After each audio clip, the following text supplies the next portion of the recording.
ماحولیات کے ماہرین نے سائنسدانوں نے کورونا وائرس کا ذمہ دار انسانوں کو قرار دیا ہے اور خبردار کیا ہے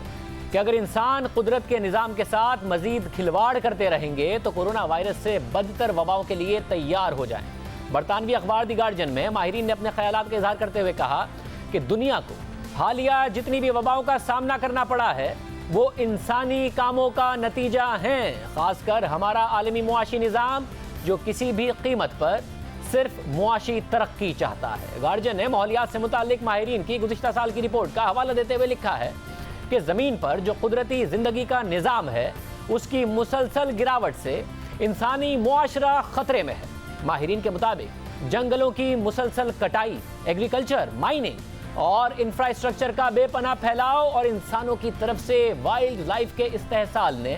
بیماریوں کے پھیلاؤ کے لیے ایک طوفان کو جنم دے دیا ہے۔ یہ معاملات ہیں جنہوں نے وباؤں کو جنم دیا، جن سے 70% انسانی بیماریاں جنم لیتی ہیں۔ ماہرین نے مزید کہا کہ ان چیزوں نے اربنائزیشن اور عالمی سفر کی تیزی کے ساتھ مل کر چمگادڑ میں موجود ایک بے ضرر وائرس کو اس قابل بنا دیا کہ وہ انسانوں کے لیے اس قسم کی تکلیف لے کر آئے اور دنیا بھر کی معیشتوں اور معاشروں کو نقصان پہنچائے۔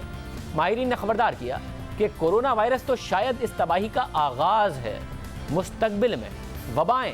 زیادہ تیزی کے ساتھ سامنے آ سکتی ہیں اور زیادہ تیزی سے پھیل سکتی ہیں، اور جو آج ہم کر رہے ہیں اس حوالے سے اگر ہم محتاط نہ ہوئے تو مزید جانیں جائیں گی اور زیادہ سنگین معاشی مشکلات ہوں گی۔ گارڈین کے مطابق سائنسدانوں کا کہنا ہے کہ معیشتوں کی بحالی کے لیے حکومتیں جو کھربوں ڈالرز کے پیکیجز لا رہی ہیں اس کا استعمال ماحولیات کو تحفظ فراہم کرنے کے لیے بھی ہونا چاہیے، کیونکہ یہ سیاسی طور پر تو ٹھیک ہے کہ آپ ماحولیاتی ضروریات کو نظر انداز کر دیں اور انڈسٹریز کی حوصلہ افزائی کی جائے، لیکن ایسا کر کے بنیادی چیزوں کو نظر انداز کرنا مستقبل میں مزید وباؤں کے لیے دروازہ کھولنے کے مترادف ہے۔ عالمی طور پر صحت کے حوالے سے ایک ہی نقطہ نظر ہونا چاہیے، لوگوں کی صحت وائلڈ لائف کی صحت سے جڑی ہوئی ہے، ماحولیات کی صحت سے جڑی ہوئی ہے، اور اگر لوگوں کی صحت کا تحفظ کرنا ہے تو باقی سب کا بھی کرنا ہوگا۔ ماہرین کے مطابق اس وقت نگرانی اور صحت سے متعلق پروگرامز کی ضرورت ہے اور ان ملکوں کو فنڈز کرنے کی ضرورت ہے جو وباؤں سے متعلق ہائی رسک پر ہیں،